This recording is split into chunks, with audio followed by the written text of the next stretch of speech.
यशोदा को दीजे पर प्राण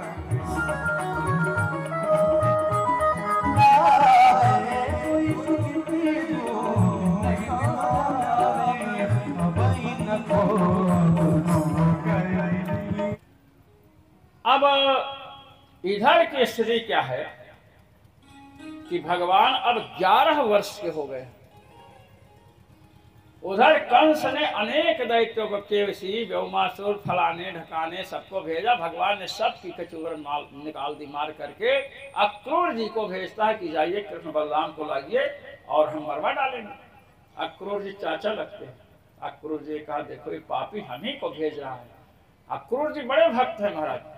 अक्रूर जी गए, सायंकाल का समय है और महाराज देखे भगवान गायों को लेकर लौटे हैं तो चरण चिन्ह बना है। महाराज चरण चिन्ह जब देखे तो महाराज रथ से उतर करके लौटने लगे। भगवान के समीप पहुंचे। भगवान हाथ पकड़ करके नंद जी के पास ले गए, हाल चाल पूछे और कहे कि वहां बहुत बड़ा उत्सव है, आप सबको बुलाया है। अब महाराज प्रातः काल हुआ, गोपियों को भी पता चला और अंत में जब ले करके चलने निश्चय हो गया कि चलना है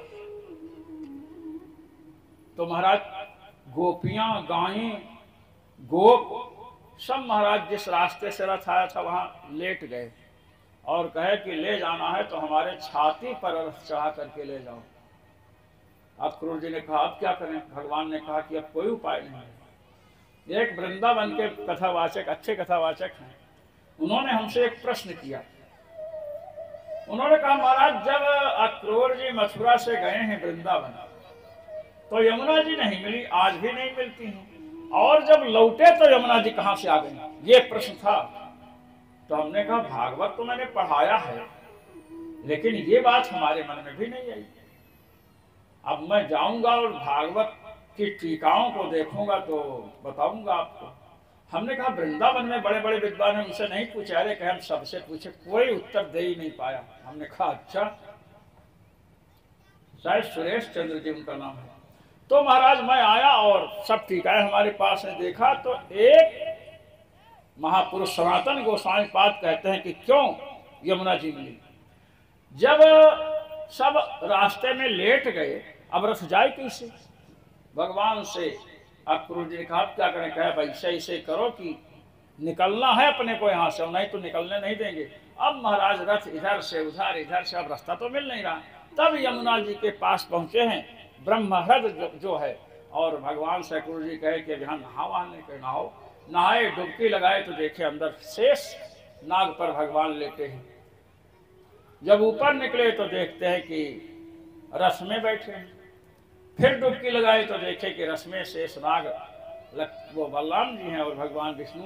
इस प्रकार यहाँ पर जो भगवान विष्णु का दर्शन हुआ है, ये भगवान विष्णु का दर्शन इसलिए हुआ है कि अब वृंदावन की सीमा पार करनी है, मथुरा जाना है। इसलिए महाराज वृंदावनम परित्यज्य पादमेकम न गच्छति, गोलोक बिहारी यहीं रह गए, वैकुंठ बिहारी जो मथुरा से आए थे वो जा रहे हैं।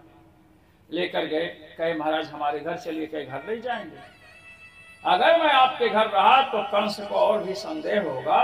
तो महाराज एक उपवन में ठहर गए। कंस को सूचना मिली, कंस मारने की पूरी तैयारी कर रखा है। अब महाराज लोग विश्राम किए और उसके बाद मथुरा भ्रमण के लिए निकले। उधर पता चला सबको कि कृष्ण बलराम आए हैं। मथुरा की कोई मामी लगती है, कोई कुछ लगता है, कोई ममेरी बहन लगती है, सब उत्सुक है भगवान को देखने के लिए। अब महाराज भगवान वहां से जब चले तो मथुरा के जो बड़े बड़े महल हैं महाराज, यहाँ वर्णन सोने के दरवाजे हैं, सोने के चद्दर लगे हुए हैं, बड़ी समृद्ध नगरी है।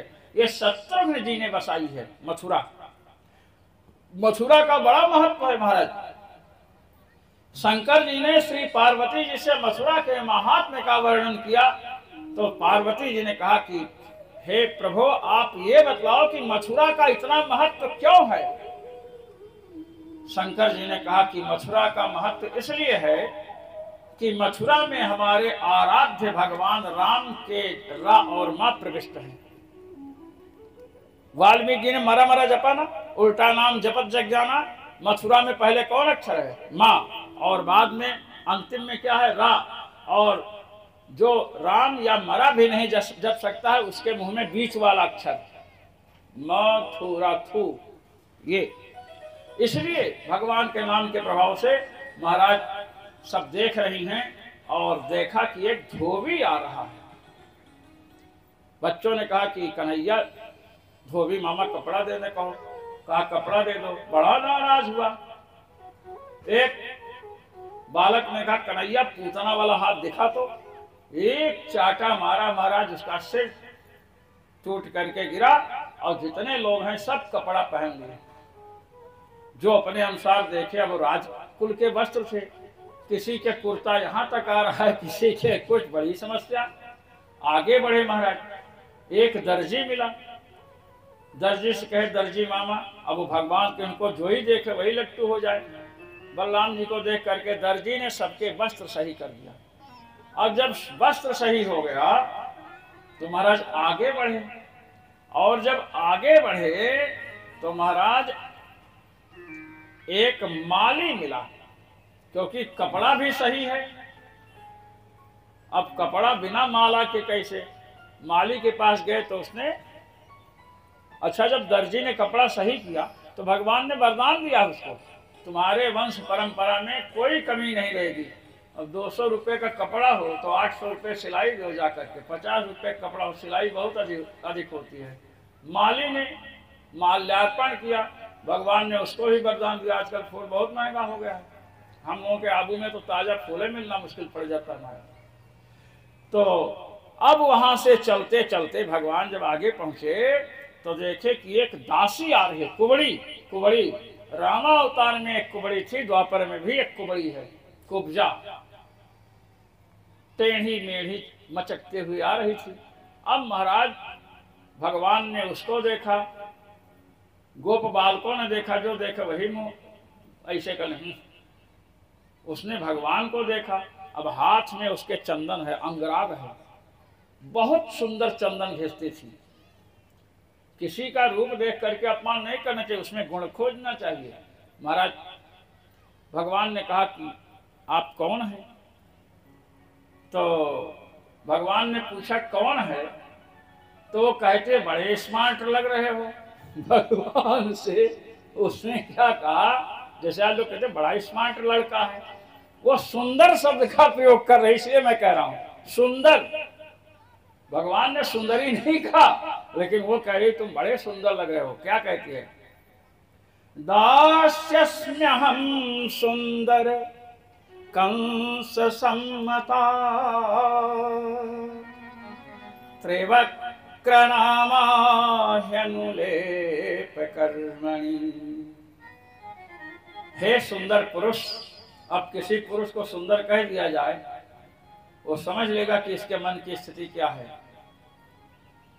भगवान ने कहा देखो कितने जगह से टेढ़ी है और फिर भी इसका मन जो है। हे सुंदर, मेरा त्रिवक्राम है, 3 जगह से टेढ़ी हूं, और दासी हूं कंस की। मैं जो चंदन बनाती हूं ना, वो महाराज कंस को बड़ा प्रिय है। भगवान ने कहा चंदन आप हमको देंगी? तो क्या कहती है, अरे जब तक तुम दोनों नहीं दिखे, जब तक तुम नहीं दिखे तब तक चंदन कंस के लिए था। अरे तुम चंदन मांग रहे हो, मैं तो तुमको अपना दिल दे बैठी हूँ। ये कह रही है ये कुब्जा। अभी देखिए आगे, यहाँ पर नहीं, लेकिन मैं जो बता रहा हूँ मैं प्रमाण दूंगा। भगवान देखिए, मैंने कह दिया ना, उसने कहा चंदन का मैं तो दिल दे बैठी। अब महाराज कहे कि चंदन लीजिए। अब इतना सुंदर चंदन महाराज, भगवान ने पीला चंदन लगाया और बलराम जी ने लाल चंदन लगाया। अब चंदन लगाने से भगवान का सौंदर्य और टुकुर टुकुर देख रही है। भगवान ने सोचा कि ये 3 जगह से टेढ़ी है, मथुरा में इसको लोग हीन भावना से देखते हैं, और इसमें चंदन घिसने की कला बड़ी अद्भुत है, और इसने चंदन हमें समर्पित किया। तो भगवान ने सोचा इसको इसका फल देना चाहिए। तो कुबड़ी के समीप पहुंचे। तो उसने सोचा कि भगवान ये जो पुरुष है सुंदर, ये मेरे पास किस लिए आ रहा है? चंदन तो मैंने दे दिया। भगवान ने कहा कि आ रहा है। भगवान गए कुबड़ी के समीप। भगवान ने उसके दोनों पंजे पर अपना दोनों पंजा रखा। वो कहती ये क्या कर रहे हो? भगवान के चुप चुप रहे। कहे कि नाम तो सुनी थी कृष्ण का, इस सबके सामने छेड़खानी करने वाला है, ये नहीं समझती थी मैं। महाराज दोनों पंजों पर पंजा रखा। अब पंजे पर पंजा रख दिया और उसके बाद कमर पर हाथ रखा। अरे बाप रे बाप, कमर पर हाथ रख दिया। और उसके बाद एक ये यहाँ पर ऐसे, कुब्जा ने कहा कि इसको दिखता नहीं यहाँ कुछ, और ऐसा किया और कमर पर हाथ रखा ना, और ऐसे ऊपर तो झटका दिया और यहाँ कमर पर झटका दिया, एकदम सुंदर हो गई एकदम। और जब देखी कि एकदम सुंदरी तो थी, जब देखी तो तुरंत हाथ पकड़ी भगवान का। भगवान ने कहा ये क्या? कहे कि हमारे योग्य कोई दूसरा पुरुष है नहीं, मैंने पहले तुम्हें सुंदर कह दिया है, चंदन तो दे ही दिया था, दिल भी दे दिया था, अब तुमको नहीं छोड़ूंगी। बलराम जी ने कहा कन्हैया यहाँ मामा से मिलने आए हो कि शादी कर रचाने आए हो? बताओ। अरे कहे भैया आप देख रहे अपरिचित है। क्या अपरिचित है? तुम्हारा कोई अपरिचित है संसार में? जहां जाते वहीं पीछे लग जाते हैं लोग। भगवान ने कहा देखो कुब्जे, मामा से मिलने के बाद मैं तुम्हारा दर्शन जरूर करूंगा। कहीं अकेले आना, कहीं अकेले आना। कि अकेले हम कहीं नहीं जाते हैं। जब अवतार लेना हुआ तो बलराम जी को पहले भेज दिया, भगवान कह रहे हैं। और जब कंस मामा ने बुलाया तो हमारे साथ बच्चों की इतनी भीड़ है, नंद बाबा हैं, अकेले तो मैं कहीं जाते नहीं, चाचा को लेकर जरूर आऊंगा। समझे ना? अक्रूर जी को लेकर जाएंगे भगवान। हाँ भगवान। अब महाराज वहां से आगे बढ़े, धनुष रखा है, धनुष के रक्षक वहां है। भगवान जा करके धनुष उठाए और तोड़ दिए। रक्षकों ने प्रहार किया, सबको मार करके भगा दिया भगवान ने। और कंस को पता चला कि धनुष टूट गया। दूसरे दिन महाराज स्वयंवर है। कुबलया पीड़ हाथी को महावत के साथ महाराज कर दिया दरवाजे पर कि कृष्ण बलराम आवे तो कुशल देना। भगवान जाते हैं कुबलया पीड़ को, कहते हटाओ भाई हाथी, और नहीं हटाओगे तो यम साधनम, मैं तुम्हें यमपुरी भेज दूंगा। ये कहा। भगवान के हाथ से मरेंगे तो यमपुरी जाएंगे। यम का अर्थ है जो सबको नियमन करे। यमयत सर्वान इच यमः अंतर्यामी परमात्मा तस्य सदनम एवं साधनम, वैकुंठ भेज देंगे। माना नहीं तो महाराज यम कुबलया पीड़ को मार दिया और मार करके महाराज अंदर पहुंचे। अंदर महिलाएं पुरुष बड़े बड़े ऋषिगण बैठे हैं। वहां पर चारों ओर मुष्टिक सल तोसल जैसे पहलवान थे। महाराज भगवान पहुंचे और कहे कि युद्ध करो हमसे। पुरुष तो कुछ नहीं बोले, मथुरा की महिलाओं ने अवश्य विरोध किया है कि ये तो गलत बात है। भगवान ने कहा मामियों आप लोग चुप रहो। और महाराज चाणूर को भगवान श्री कृष्ण ने मार दिया और मुष्टिक को बलराम जी ने मार दिया। सल तोसल का वध हो गया। कंस ऊपर, बहुत ऊपर है। भगवान ने छलांग लगाई, तलवार हाथ में लिया था, पकड़ करके महाराज कूद पड़े और उसके छाती पर तीनों लोगों का भार अनुभव हुआ। कंस का भी वध हो गया। बोलिए कंस उद्धारक भगवान की जय हो। महाराज कंस को मार दिया। फिर कारागार में गए। श्री उग्रसेन जी को बंदी बना रखा था। ऐसे लड़के पिता को ही बंदी बना रखा। महाराज उनको छुड़ाते हैं और श्री देवकी जी श्री वसुदेव जी से मिलते हैं, चरणों में प्रणाम करते हैं। देवकी जी समझ रही कि भगवान हैं, पूरा समझती हैं। अब भगवान जब समझेंगी तो कैसे प्रेम करेंगी। भगवान समझ गए कि ये हमको भगवान समझे। तुरंत वैष्णवी माया लगा दिया। समझी पुत्र हैं, स्तन में दूध आया, भगवान को दूध पिलाने लगी। भगवान ने क्षमा याचना की श्री बलराम जी ने कि हम लोग समर्थ थे फिर भी आपकी सेवा नहीं कर पाए। जो पुत्र समर्थ होते हुए भी माता पिता की सेवा नहीं करता वो नरकगामी होता है। श्री वसुदेव जी देवकी जी श्री गर्गाचार्य जी को बुलाते हैं और यज्ञोपवीत संस्कार करवाते हैं कि भगवान 11 वर्ष के हो गए और महाराज उज्जैनी पढ़ने को भेजा, काशी नहीं भेजा।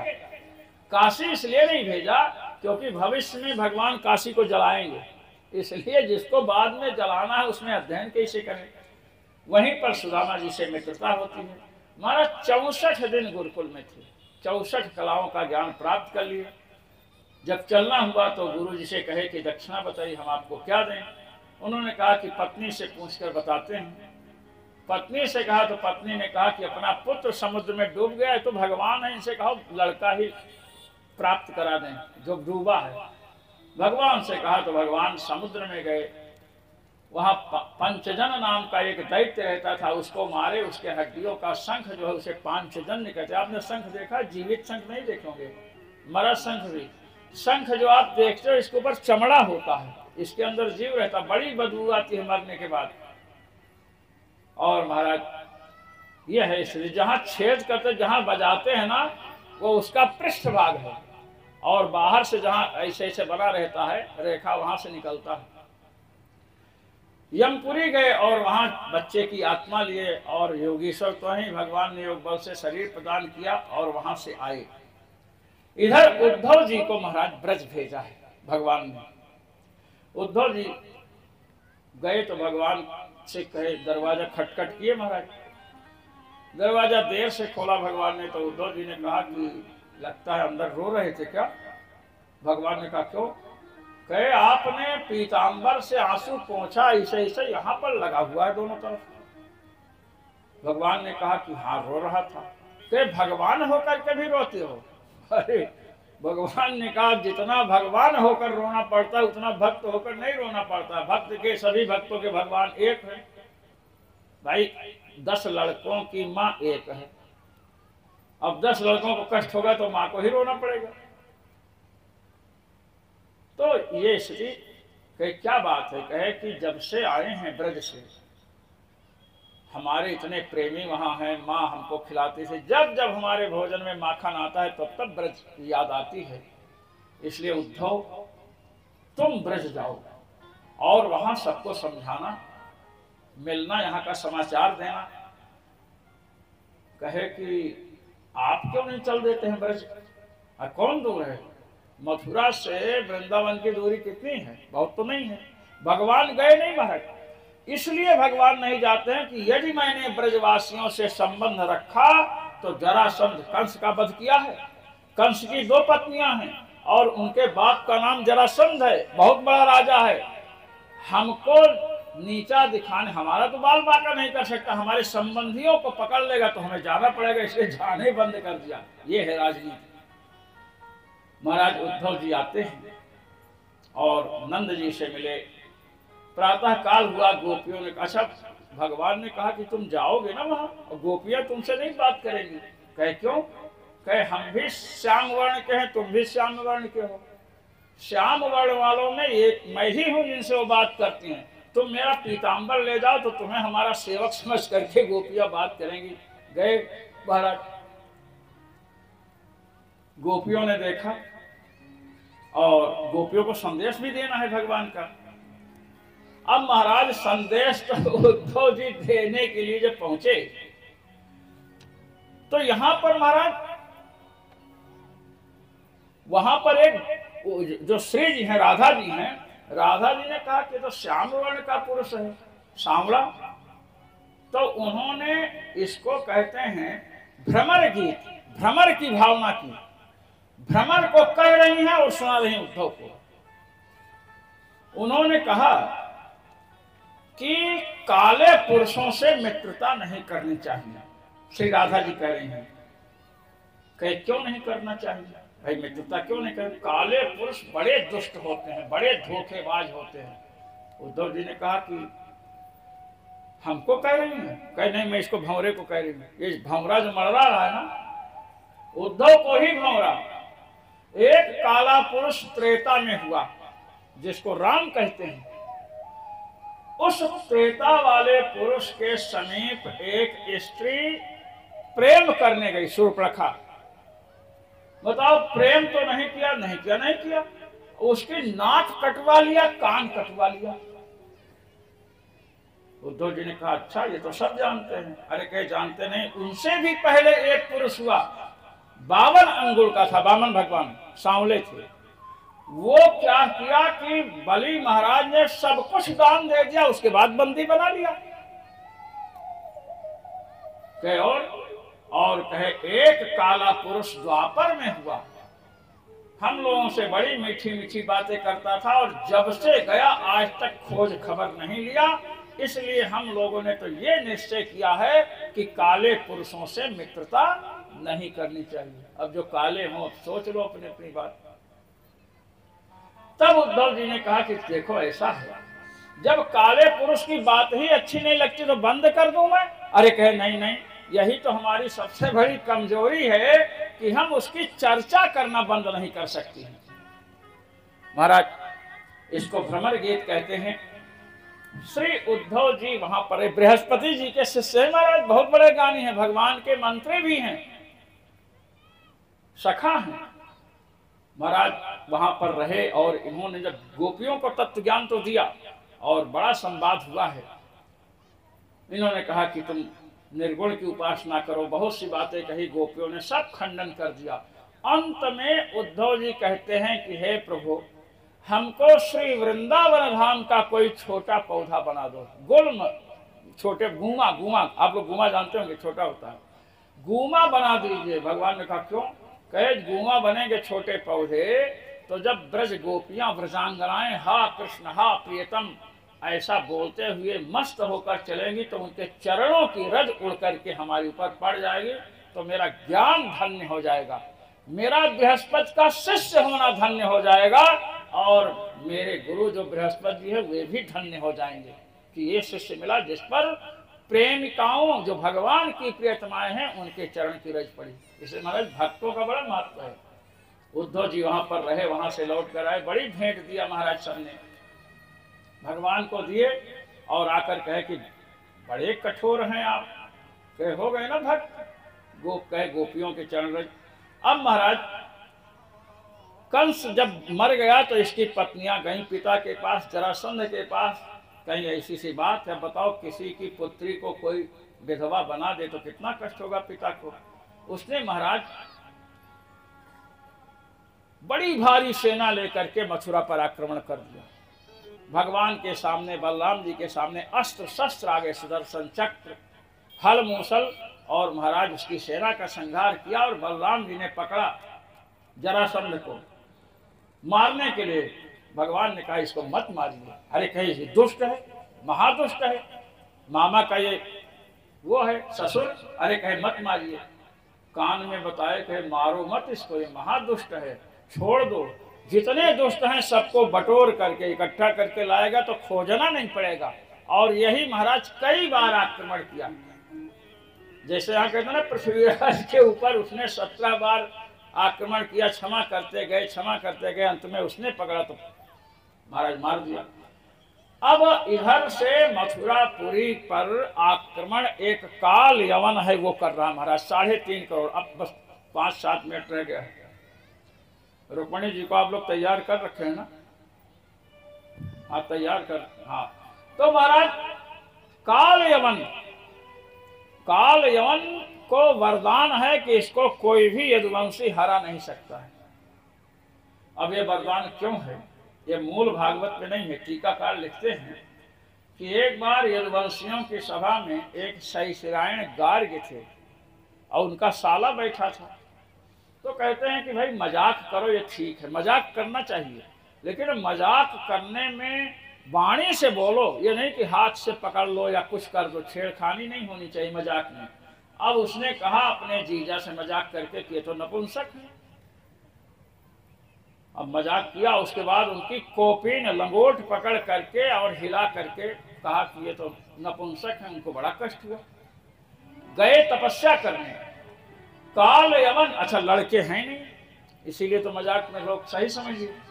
काल यवन के पिताजी तपस्या कर रहे हैं और इधर ये सैसरायण गार्ग की तपस्या कर रहे हैं। शिव जी प्रसन्न है, कहे वरम ब्रोहि, वरदान मांगो। उससे भी कहे वरदान मांगो। उसने कहा कि हमें ऐसा पुत्र हो कि कोई भी यदुवंशी उसे युद्ध में जीत ना सके। कह दिया। गार्ग से पूछा सहिष्णाण से कि आपको क्या चाहिए? कहे हमें ऐसा पुत्र हो कि हमको लोग समझें कि ये भी पुरुष है, नपुंसक नहीं है। अरे कहे कि ये क्या, क्यों आप कष्ट में हैं? कहे साले ने हमको नपुंसक कह दिया। और कहे कि बहन ने साले का पक्ष, भाई का पक्ष ले लिया। तो कहे जब पुत्र उत्पन्न होगा तो फिर कैसे पक्ष लेगी? अरे कहे कि आप समझते नहीं, कहीं कह दिया कि आपका बच्चा नहीं है तब? कहे हाँ ये बात तो है। कहे तो ऐसा करते हैं, भगवान शिव कह रहे हैं कालयवन के पिता से कि तुझे तो पुत्र चाहिए जो यदुवंशियों को हरा सके। अब उस पुत्र की उत्पत्ति सहिष्णाण गार्ग के द्वारा होगी। अर्थात सहिष्णाण गार्ग ने उसकी पत्नी के गर्भ से पुत्र उत्पन्न किया जिसका नाम कालयवन है। तो कालयवन अपने पिता का क्षेत्रज पुत्र है और सहिष्णाण गार्ग का औरस पुत्र। जैसे श्री हनुमान जी महाराज वायु देवता के औरस पुत्र हैं और केसरी जी के क्षेत्रज पुत्र हैं। अब महाराज कालयवन 3.5 करोड़ म्लेच्छों की सेना के साथ आ रहा है और इधर से जरासंध। भगवान ने बलराम जी से कहा कि दाऊ, कहे क्या? कहे कि अब तो मथुरा छोड़ने में ही भलाई है। महाराज विश्वकर्मा को आदेश दिया, समुद्र में द्वारकापुरी के निर्माण की 48 कोस की वो नगरी और योग बल से सबको पहुंचा दिया। कालयवन पहले पहुंचा है महाराज। भगवान मथुरा के पूर्व द्वार से भगे, कालयवन पीछा किया और धवलपुर में मुस्कुंद की गुफा है, हम लोग गए हैं, वहां पर ले गए और वहां पर कालयवन का वध हो गया। महाराज मुस्कुंद जी के द्वारा करवाया। मुस्कुंद जी ने कहा हमें अपने साथ रखिए महाराज। अरे कहे आप नहीं, आप तो इतने लंबे चौड़े हो, भीमसेन का बड़ा अपमान हो जाएगा। इधर भगवान लौट करके आए, कालयवन की सेना का संहार किए और जरासंध पहुंच गया। तो महाराज वहां से भगते हैं, भगवान भगे। जरासंध की बड़ी इच्छा है कि कृष्ण को मैं पराजित कर दूं। विद्वानों को बुलाया, कहा कि कैसे पराजित करें? कहे वो परमात्मा है, अजय हैं। कहे आप लोग ब्राह्मणों कोई तो उपाय बताओ कि हार जाए। कहे हम लोग हाथ में अस्त्र शस्त्र लेकर चले तो हार सकते हैं। ब्राह्मणों को सेना के रूप, सैनिकों के रूप में आगे किया। भगवान भागे महाराज। प्रवर्षण पर्वत पर चले गए, वर्षा खूब होती है, नीचे से आग लगा दिया। भगवान वहां से श्री द्वारकापुरी चले गए। बोलिए द्वारकाधीश भगवान की जय। भगवान श्री द्वारकापुरी में विराजमान है और इधर विदर्भ देश, अब श्री रुक्मिणी जी की चर्चा आ रही है। महाराज विदर्भ देश, पहले अपने देशों के नाम जो हैं बड़े अच्छे अच्छे थे। 5 मिनट लगेंगे, तब तक थोड़ा बढ़ा ली कथा। हाँ ठीक है। देखिए भगवान द्वारका की चर्चा आपने सुनी। लोग द्वारका को द्वारिका कहते हैं। द्वारिका शब्द नहीं, द्वारका शब्द है।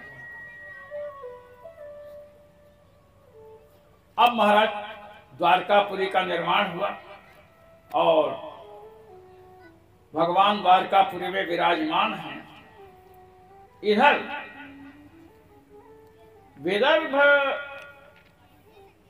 की चर्चा में कर रहा था।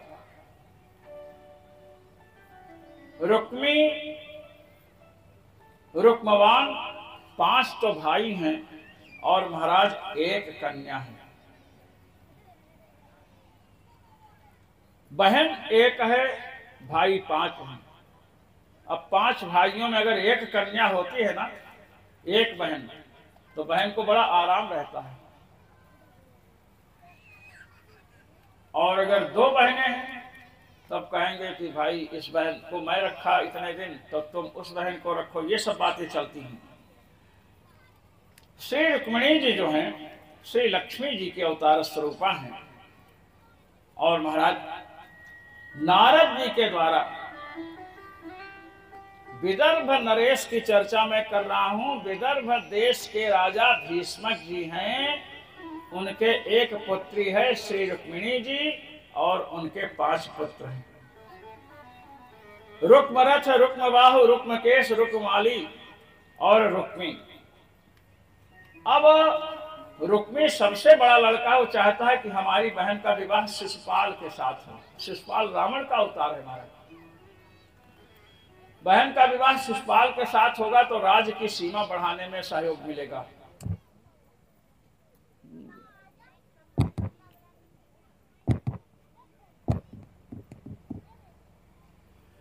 माता पिता चाहते हैं कि रुक्मिणी का विवाह कृष्ण के साथ हो। अन्य भाई भी चाहते हैं, किंतु उसने कहा कि नहीं, शिशुपाल के साथ विवाह होना चाहिए, नहीं तो मैं घर छोड़कर चला जाऊंगा। अब महाराज जब इस प्रकार धमकी दिया तो माता पिता क्या करें? सोचे विवाह करना है जैसा चाहता है बड़ा बालक। जब शिशुपाल को आमंत्रित करने के लिए बातचीत हुई, वे लोग वहां से चले, तब श्री रुक्मिणी जी ने भगवान के लिए एक प्रेम पत्र लिखा। मैंने कहा था ना, प्रेम पत्र लिखने वाली विश्व की सबसे प्रथम महिला कौन है? श्री रुक्मिणी जी हैं। आपने अभी सुना कुब्जा ने भगवान को क्या कहा था? सुंदर। श्री रुक्मिणी जी भी सुंदर शब्द का प्रयोग कर रही हैं। उसने केवल सुंदर कहा था, श्री रुक्मिणी जी भुवन सुंदर नाम रखी हैं। प्रेम पत्र में पहला शब्द, पहला जो चल रहा है, ये पति की प्रशंसा है। श्रुत्वा गुणान् भुवन सुंदर श्रीमतां ते निर्विश्य कर्ण विवरैर्हरतोऽङ्गतापम् रूपं दृशां दृशिमतामखिलार्थलाभम् त्वयि अच्युता विशति चेत्तमपत्रपं मे। श्री रुक्मिणी जी ने जो पत्र लिखा है, ये पत्र एक ब्राह्मण के हाथ में दिया है। अब पत्र में लिखते हैं कि हे भुवन सुंदर, हे तीनों लोकों के सौंदर्य सार सर्वस्व, सौंदर्य राशि भगवान, आपके गुणों को मैंने गुरुदेव श्री नारद जी के मुख से सुना है। ये लिख रही हैं। भगवान ने कहा तो सुना, क्या बात है, सुन लिया तो सुन लिया। कहती नहीं, मैंने जो सुना है तो मेरा मन अत्यंत आह्लादित हुआ। भगवान ने कहा ये कोई बहुत बड़ी बात नहीं। कोई भी लड़की यदि किसी लड़के के विषय में सुने तो प्रसन्न होती है। कहे नहीं, बात लड़की लड़का की नहीं है, जो भी आपके गुण को सुनता है वो सब आपके ऊपर लट्टू हो जाते हैं। आपका जो गुण है वो सभी ऋषि मुनि इत्यादि जिनको विवाह शादी करने नहीं, लड़के बच्चों को छोड़ करके आए, वे भी आपकी ओर खिंच जाते हैं। भगवान ने कहा कि तो कहीं इसलिए मेरा मन खींचा तो ये मत समझना कि हमारी आदत है। जब सबका मन खींचता तो हमारा भी खींचा। जब ठंडी होगी तो सबको लगेगी तो हमको भी लगेगी। कहे कि और कहे आपका रूप, ये तो गुण की बात हुई। रूपम दृशाम दृशिमतामखिलार्थलाभम, जो दृष्टि वाले हैं, जिनके आंख है, आंख वाले यदि आपके रूप का दर्शन करें तो उनको सब कुछ मिल गया, ये समझ लीजिए। अखिलार्थ लाभम, जितने पदार्थ हैं, धर्म अर्थ काम और मोक्ष, सब उनको प्राप्त हो गया। इसीलिए कहा सगुण उपासक मोक्ष न लेहि, तिन कहाँ राम भगति निज देहि। ये सगुणोपासक मोक्ष नहीं लेते हैं महाराज। और एक विद्वान जीव गोस्वामी पाद ने कहा, भुक्ति मुक्ति स्पृहा यावत् पिशाची हृदि वर्तते,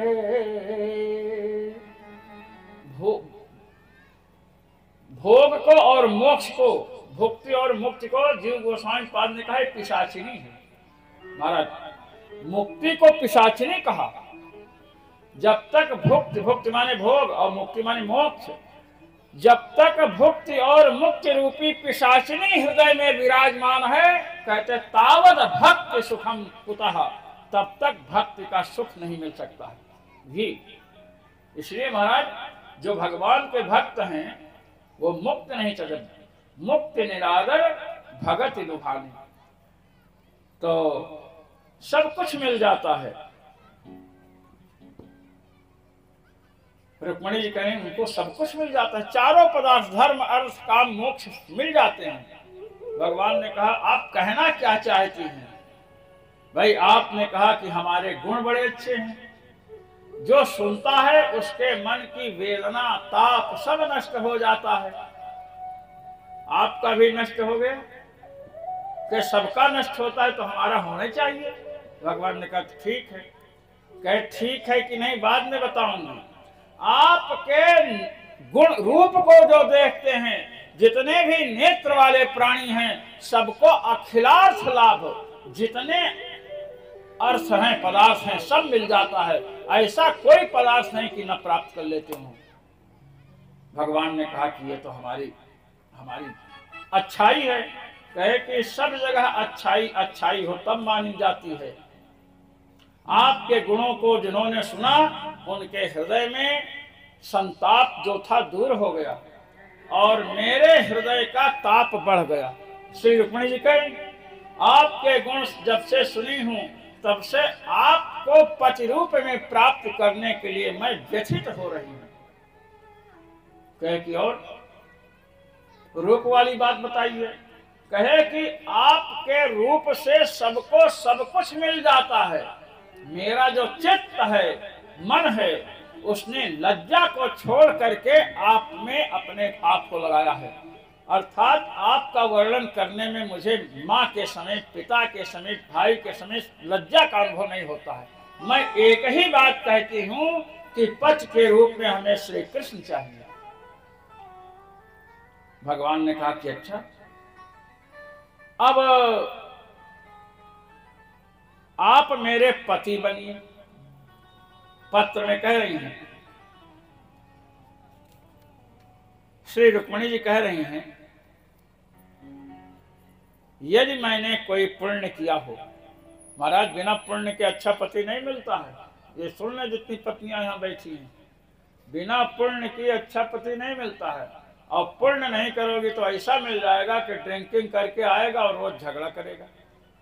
जिनके पति ड्रिंकिंग इत्यादि नहीं करते हैं, धार्मिक हैं, समझ लो कि उस महिला ने बहुत तपश्चर्या व्रत पुण्य दान किया है, इसमें कोई संदेह नहीं। श्री रुक्मिणी जी कह रही हैं, पूर्तेष्ट दत्त नियम व्रत देव विप्र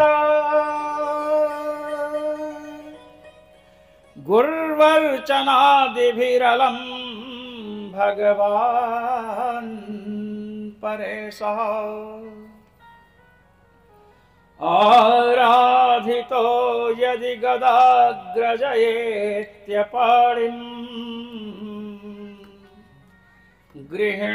गृह्णातु मेन दमघोषसुतादयोन्ये।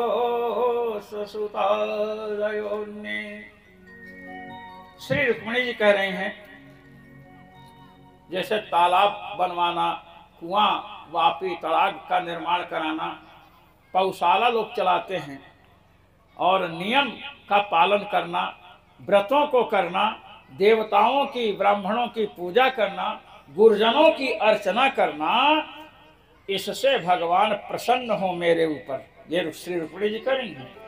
इन सब सुकृतों से यदि भगवान प्रसन्न हो, यदि भगवान की आराधना हुई हो, आराधितो यदि परेशः परमात्मा की आराधना यदि मेरे द्वारा हुई है तो गदाग्रज एत्य पाणिम गृह्णातु। तो गदाग्रज, गद के बड़े भाई, एक गद भी थे महाराज, उनके बड़े भाई कृष्ण भगवान है।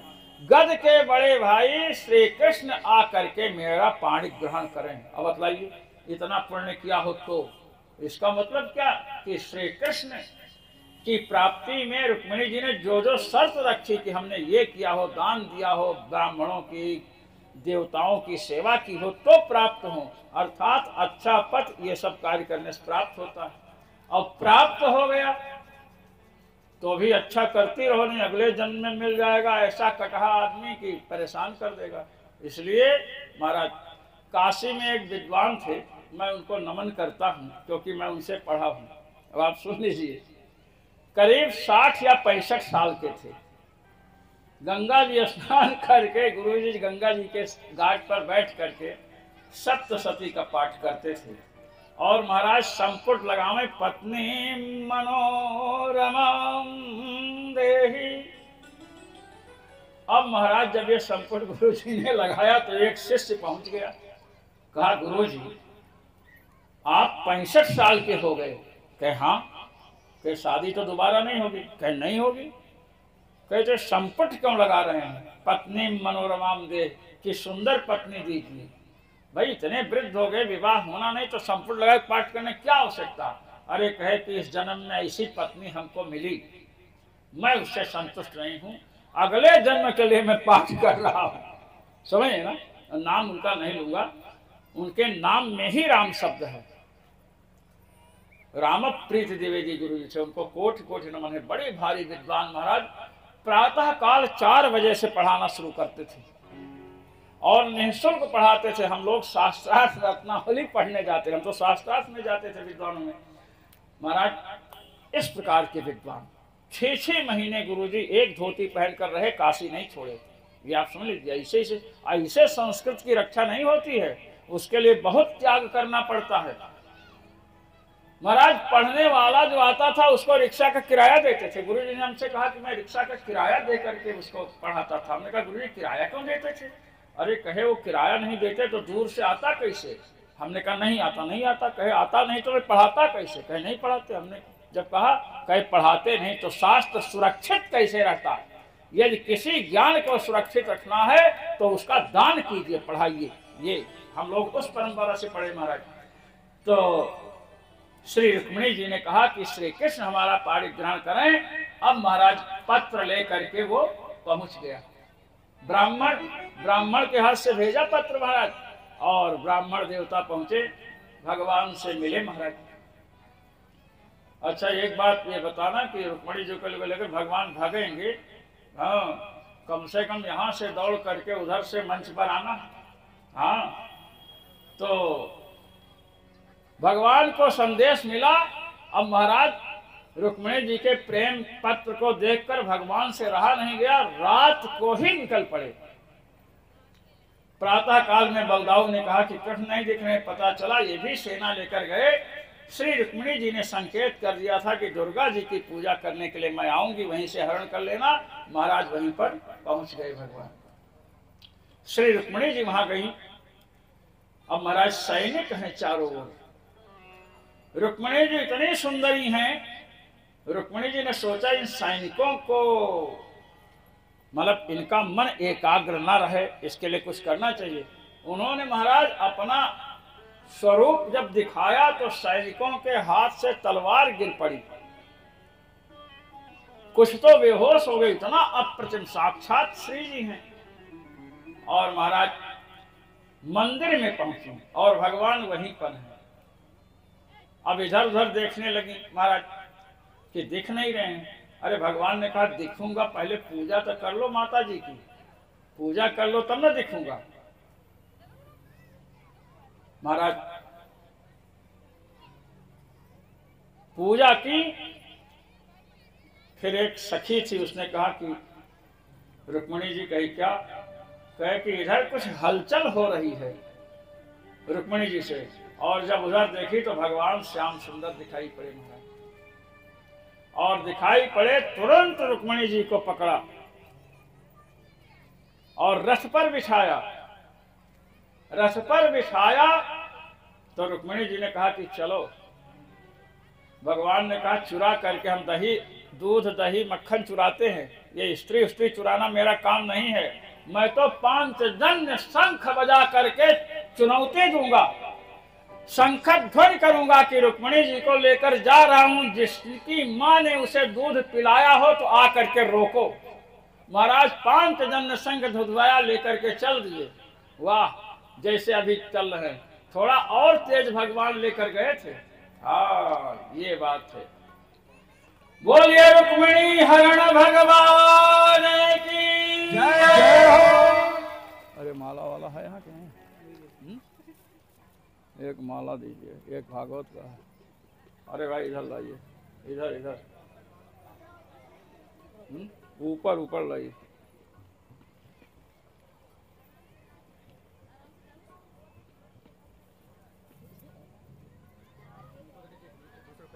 हाँ, ये इनको पहनाइए, ये इनको पहनाइए, एक दूसरे को। अरे भाई सुनो, उधर से उठाओ उसको। आचार्य जी यहाँ से उठाइए नोट, ये उठाओ। सुनो सुनो सुनो, ये तो अच्छा। हाँ, ये लीजिए बस। हाँ, ये ठीक है, ये ठीक है। हाँ हाँ, यदुनंदन को मन कमल नयन को पहनाओ जयमाला, पहनाओ जयमाला। यदुनंदन को मन कमल नयन को पहनाओ जयमाला, पहनाओ जयमाला। ये पूर्ण मुहूर्त स्वर्णिम अवसर फिर नहीं आने वाला, पहनाओ जयमाला। यदुनंदन कोमल कमल नयन को पहनाओ जयमाला, पहनाओ जयमाला, पहनाओ जयमाला, पहनाओ जयमाला। बोल कृष्ण कन्हैया लाल की जय हो, श्री द्वारकाधीश भगवान की जय हो।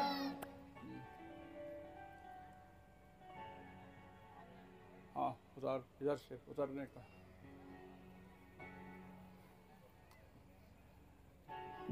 देखिए, श्री रुक्मिणी जी और श्री कृष्ण भगवान यहाँ विराजमान होंगे और विवाह की विधि, विवाह वाला एक मंत्र होना चाहिए। विवाह और हाँ, पूजन करवा दीजिए। और रुक्मिणी जी का विवाह बड़ा महत्वपूर्ण है। हाँ, चलिए कुछ आरंभ कीजिए। श्री राधे राधे, तुलसी के बिहारी लाल की जय।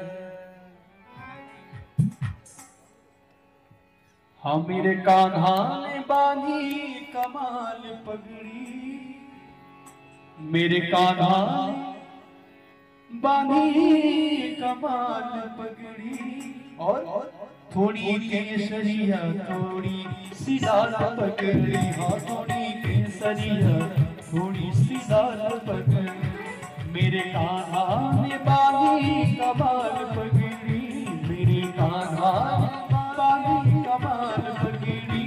थोड़ी केसरिया थोड़ी सी लाल पगड़ी। हाँ, थोड़ी केसरिया थोड़ी सी लाल पगड़ी। हाँ, थोड़ी केसरिया थोड़ी सी लाल पगड़ी। हाँ, थोड़ी केसरिया थोड़ी सी लाल पगड़ी।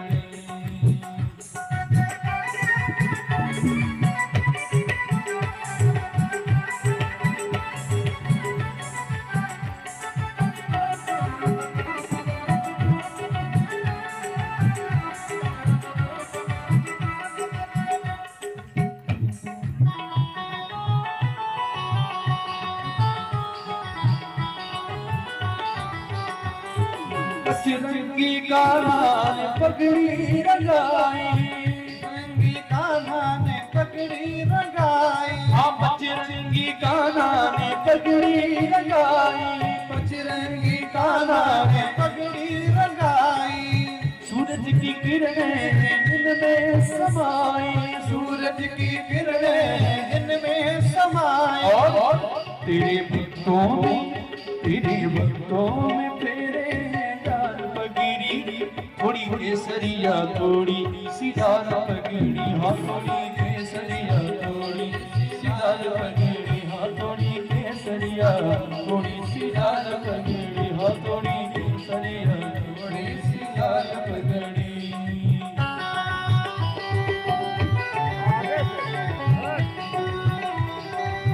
आगे से जाकर चलो।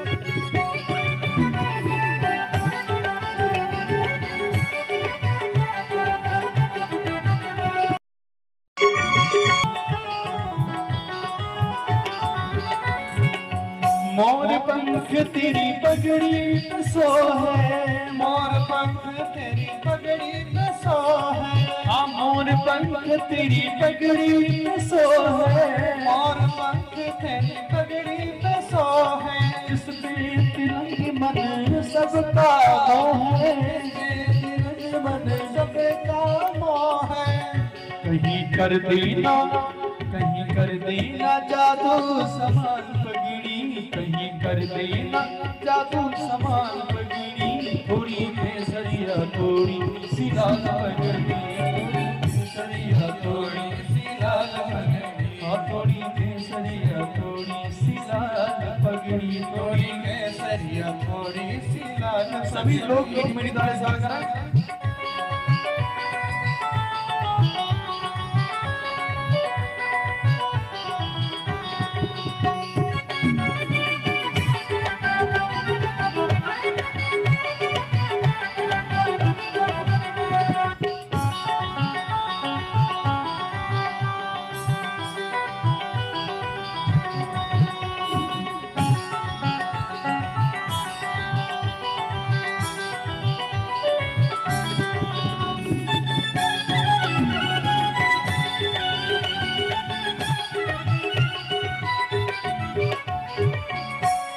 पगड़ी से पल भर भी आंखें हटेना, पगड़ी से पल भरना आंखें हटेना, पगड़ी से पल भरना आंखें हटेना, पगड़ी से पल भरना आंखें हटेना, आंखें हटेना आंखें हटेना,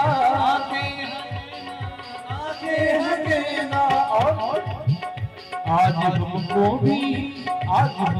भी कर दे हर पगड़ी, थोड़ी केसरिया थोड़ी सी लाल पगड़ी, केसरिया थोड़ी माला सारी कमाल पगड़ी, माला सारी और क्या बनन का सारा तेरा का कर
ये सलामियों का जिसने पाया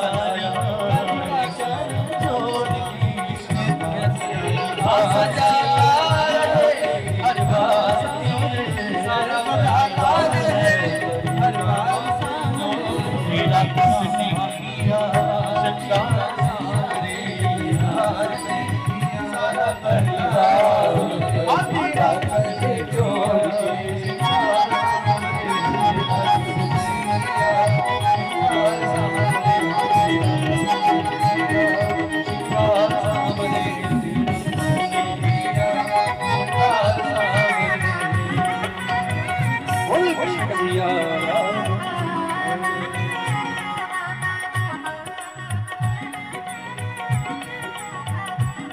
और आपसे निवेदन है आपसे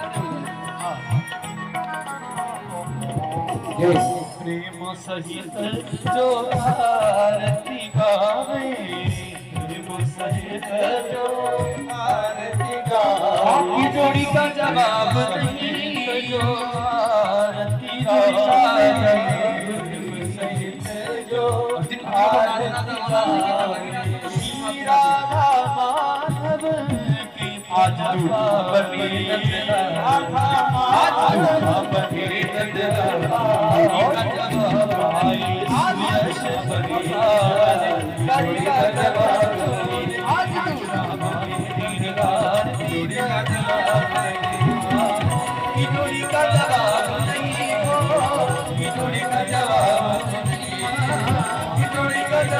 बने जोड़ी का जवाब नहीं आज